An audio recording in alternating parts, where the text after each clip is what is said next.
Merci de nous retrouver sur InfoLive TV. Voici un point sur l'actualité. Attentat sanglant à Jérusalem. Mercredi matin, un Palestinien conduisant un tracteur a traversé la rue Jaffa, l'une des grandes artères de la capitale israélienne. Roulant en sens inverse, le terroriste a percuté de plein fouet un autobus qu'il a renversé et ensuite écrasé.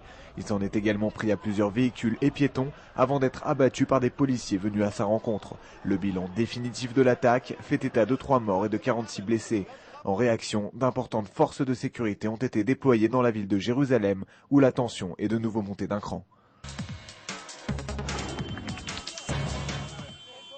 Alors que l'enquête est en cours pour élucider les circonstances, l'attentat de Jérusalem suscite déjà un certain nombre de questions, à commencer par l'intervention tardive de la police, qui a mis de longues minutes avant d'abattre le terroriste. D'après les dernières indications, il semblerait que ce soit un soldat, qui n'était pas en service au moment de l'attaque, qui a pu neutraliser le conducteur, après avoir réussi à grimper sur le tracteur. Le soldat était épaulé par au moins 2 autres policiers, d'une unité d'élite.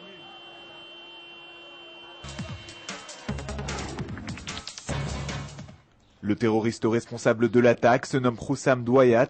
Père de 2 enfants et âgé de 31 ans, il est originaire du village arabe de Sourbaher, situé à l'est de Jérusalem.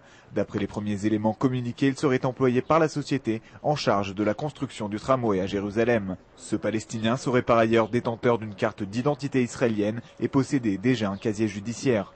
En réaction à l'attentat, le Premier ministre Ehud Olmert a déclaré que la maison du terroriste pouvait être rasée. Mercredi après-midi, des centaines de Palestiniens en colère ont tenté de forcer le point de passage de Rafihar entre la bande de Gaza et l'Égypte. Ils ont jeté des pierres sur les soldats égyptiens qui ont alors répondu en faisant usage de canons à eau pour repousser les manifestants. Auparavant, la foule avait rompu le cordon de sécurité mis en place par le Hamas, mais n'a toutefois pas pu être en mesure de traverser la frontière. Les Palestiniens ont accusé les autorités égyptiennes de ne pas avoir tenu leur engagement d'ouvrir comme convenu le point de passage de Rafah.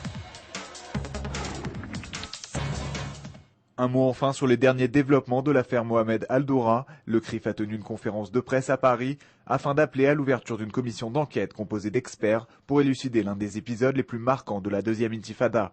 Richard Prasquier, le président du CRIF, en a profité pour appeler la chaîne France 2, qui était présente lors de la conférence de presse, d'accepter la mise en place d'une commission invoquant la déontologie journalistique. C'est la fin de ce flash, merci de nous avoir suivis sur InfoLive TV, la première télévision israélienne sur Internet qui émet en 4 langues depuis Jérusalem.